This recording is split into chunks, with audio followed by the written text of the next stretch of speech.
Welcome back to Random History. I'm your navigator as we explore the little-known events and people that make history such an amazing subject. The events I delve into are probably not ones you learned about in school. These are the ones that when you do hear about them, you're likely to think that they could not possibly be real. But they are. Not long ago, a friend of mine suggested I write about the great aunt of a mutual friend of ours. He said that she was, quote, one of the pivotal code breakers of World War II and from our area. Once I got her name, I began to research her. Her story was amazing. In this episode, I'll give you a little bit of a glimpse into her life. Today's True Hero segment continues with the regional theme to this episode. I'd often heard this man's name ever since I moved to Northeast Indiana, but I didn't realize what this man had done to have his name attached to one of the city's biggest parks. And so for today's Random History episode, we present Elizabeth Smith Friedman and Henry Ware Lawton. Elizabeth Smith Friedman is one of the most extraordinary yet underappreciated figures in American history, especially in the realms of cryptography, law enforcement, and national security. Her contributions during both world wars and beyond were pivotal in shaping modern intelligence practices, and her legacy as a pioneer in cryptography remains significant. A self-taught codebreaker, Friedman's work not only helped catch criminals and spies, but also directly influenced the outcomes of critical battles during World War II. This episode delves into her life, her accomplishments, and her lasting impact on cryptography and intelligence, with special attention to the historical times in which she operated. Born on 26 August 1892 in Huntington, Indiana, Elizabeth Smith grew up in a large Quaker family with an interest in academics. She attended Wooster College in Ohio, where she studied English literature, and later transferred to Hillsdale College, graduating in 1915. Initially, she had no plans to become a cryptographer. Her earlier ambitions lay in either teaching or literary work, especially with her passion for Shakespeare. In fact, it was her love of literature that led to an unusual twist of fate, meeting the eccentric and wealthy textile heir, George Fabian, who became the unlikely gateway to her cryptographic career. In 1916, Fabian recruited Elizabeth to work at his Riverbank laboratories near Chicago. Riverbank was one of the first private research facilities in the U.S. to focus on code breaking, and Fabian tasked Elizabeth and her soon-to-be husband, William Friedman, with solving Shakespearean ciphers. Fabian believed that hidden messages in Shakespeare's work proved that Sir Francis Bacon was the true author, not William Shakespeare. Although the Friedmans debunked his theory, the experience equipped Elizabeth with foundational cryptographic skills that would define her career. Elizabeth's skills became crucial during the Prohibition era. The U.S. government had a pressing need for skilled codebreakers to intercept the communications of organized crime syndicates that were illegally importing alcohol. In 1923, Elizabeth began working for the U.S. Coast Guard, where she played a vital role in breaking codes used by rum runners and smugglers. These criminal organizations frequently communicated in encrypted messages to evade law enforcement. Friedman's work in deciphering these messages led to numerous successful prosecutions. One of her most notable cases involved the investigation of a massive rum-running operation coordinated by the Consolidated Exporters Corporation, or Conexco. The smugglers used a complex cipher to relay information between ships and shore operations, making it difficult for law enforcement to track them. Elizabeth not only cracked their code, but also testified in court as an expert witness, a rare and groundbreaking role for a woman in the 1930s. This cemented her reputation as a top-tier codebreaker. Her most significant contributions came during World War II. By the early 1940s, she was working for the U.S. Navy and played a crucial role in breaking the coded messages of Axis powers. Perhaps her most important work involved the interception and decryption of messages sent by German spies operating in South America. These spies were gathering intelligence on Allied shipping movements and passing the information back to Germany, posing a serious threat to the war effort. Working with both the Coast Guard and the FBI, Friedman was instrumental in dismantling the Nazi spy network known as Operation Bolivar. Her work ensured that the Nazis could not establish a foothold in South America, which was vital in preventing the Axis powers from exploiting the continent's strategic resources and proximity to the U.S.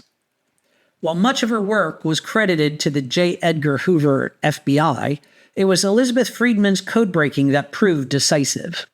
Friedman's contributions also extended to assisting with the Enigma machine, the German cipher device used for military communications.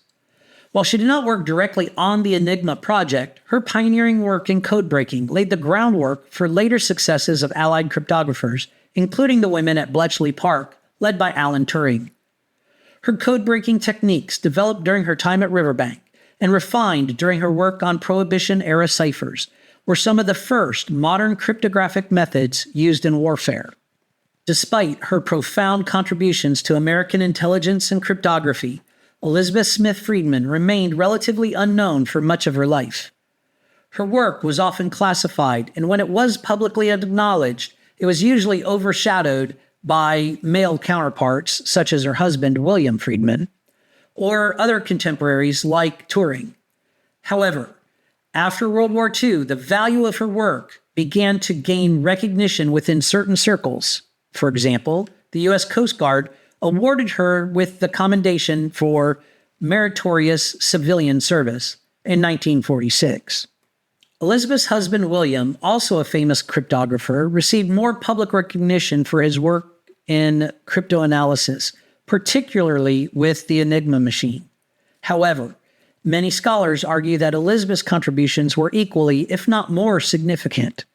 She was not only a skilled cryptoanalyst, but also a leader and educator in the field. Her clear, methodical approach to problem solving, as well as her willingness to work long hours in difficult conditions, made her indispensable to the U.S. war effort. Later in life, Elizabeth lived quietly in retirement, staying mostly out of the public eye. It wasn't until after her death in 1980 that historians and researchers began fully appreciating her contributions.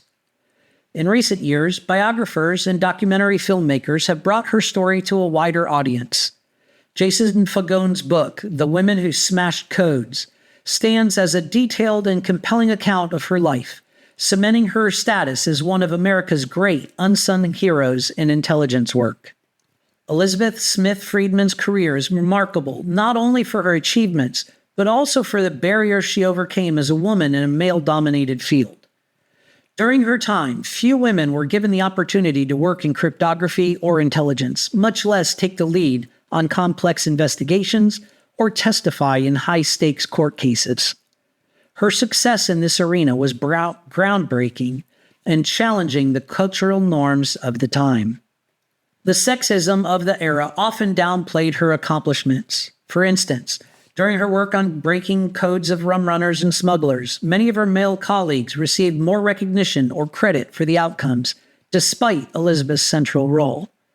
Similarly, during World War II, her work was often attributed to the agencies she worked for rather than to her personally. Yet, she persevered, earning the respect of her colleagues and setting an example for future generations of women in the intelligence and national security roles. Friedman's work laid the foundation for modern cryptographic practices. The techniques she pioneered, such as frequency analysis and the use of linguistic patterns to crack complex ciphers, are still relevant in today's intelligence operations. Her work with the Coast Guard and Navy during World War II is particularly notable for how it combined cryptography with other intelligence tools, such as signals intelligence, or SIGINT, and human intelligence, or HUMINT, a precursor to modern integrated intelligence approaches. Her influence is also evident in the broader development of cryptography as a scientific discipline. Alongside her husband, William, she contributed to the establishment of cryptography as a legitimate field of academic study and practical application. Her work helped elevate the status of cryptography both in the military and civilian intelligence operations, contributing to the development of organizations like the National Security Agency. Elizabeth Smith Friedman was a trailblazing figure in American cryptography and intelligence. Her contributions during both the Prohibition era and World War I were instrumental in shaping the outcomes of critical events, from the dismantling of organized crime networks to the neutralization of Nazi spies. Though often overlooked, her legacy is one of groundbreaking achievement in a field that continues to be vital to national security. As modern cryptography and intelligence work evolve, Elizabeth Smith Friedman's life serves as a powerful reminder of the impact that one individual can have on the course of history. In fact, I do these programs specifically to demonstrate that. I do the True Hero segment in every episode to illustrate that many of the people society celebrates as a hero really aren't all that heroic. Society celebrates those that have talent and notoriety. Those are not the characteristics that make a true hero. The men and women that I focus on are those that are willing to sacrifice everything for their fellow man. They are not the people like society celebrates that tell us to conserve energy or reduce our carbon footprint, then fly off in their private jet so they can watch some sporting event in the owner's box. The men and women that I present in the True Hero segment are the real heroes, the people we want as role models for our children. They walk the talk. If we want to raise our children with integrity and strong character, then these are the role models we should celebrate. These are the people that reflect those traits. Today's true hero is a Congressional Medal of Honor recipient from the Civil War. He served in the U.S. Army during the Civil War, the Indian Wars, as well as the Spanish-American War.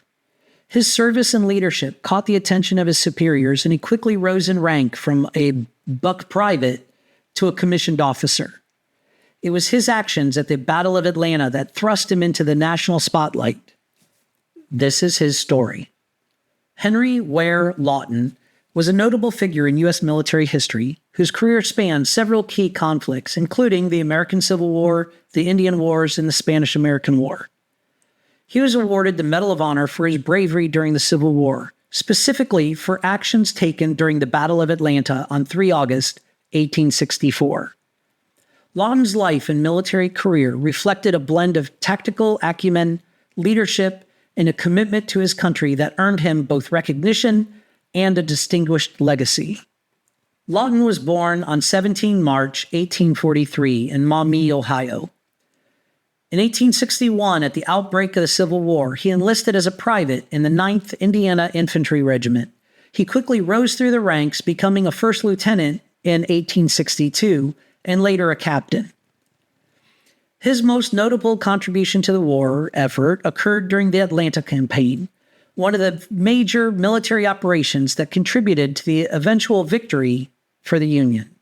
The Battle of Atlanta, fought as part of General William Tecumseh Sherman's campaign to capture the city, was a critical point in the war. Lawton, then a captain, played a vital role in the intense fighting. His Medal of Honor citation states that he, quote, led a charge of skirmishers against the enemy's rifle pits and stubbornly and successfully resisted 2 determined attacks of the enemy to retake the works. His leadership and courage under fire were instrumental in the success of the operation, which helped secure Atlanta for the Union and dealt a severe blow to the Confederacy. Lawton was awarded the Medal of Honor on 22 May 1893, nearly 3 decades after the war, for his gallantry and intrepidity. Following the Civil War, Lawton continued his military service during the Indian Wars. He played a prominent role in the capture of the Apache leader Geronimo in 1886, a feat that further bolstered his reputation as an effective military leader. Lawton's skill in guerrilla warfare and his ability to navigate difficult terrain were pivotal in the successful campaign to capture Geronimo, who had evaded capture for years. This accomplishment made Lawton a celebrated figure, cementing his place as a key figure in U.S. military history. In 1898, during the Spanish-American War, Lawton had been promoted to the rank of colonel and commanded U.S. forces in the battle to capture Santiago de Cuba. He displayed the same determination and tactical expertise that had characterized his Civil War and Indian War service. Unfortunately, it was during the Philippine-American War that Lawton met his end. On 19 December 1899, while leading his troops in the Philippines, Lawton, by then a brigadier general, was killed by enemy fire. His death was a significant loss for the U.S. military, as he was one of its most experienced and respected leaders. Henry Ware Lawton's Medal of Honor serves as a testament to his bravery, leadership, and dedication to duty. His legacy endures as one of the most distinguished military figures of the 19th century. He was a soldier who served his country across multiple conflicts with honor and distinction. He is a true hero. And this brings us to the end of another episode. I hope you've enjoyed it and will come back and listen to future episodes. If you'd like to view the transcript or sources for this episode, click the link in the description. You can also make suggestions for future topics by clicking that same link. Both of these individuals, Elizabeth Smith Friedman and Henry Ware Lawton, should serve as powerful reminders of the impact one individual can have on the course of history. That is why I always end my show with, until next time, make some history of your own. Navigator out. This is Argos, the producer. I just wanted to step in before we end with a quick addition to this episode, specifically regarding the Codebreaker. After the episode was published, the Navigator learned that the United States Coast Guard has made the decision to name one of their ships after Elizabeth Smith Friedman.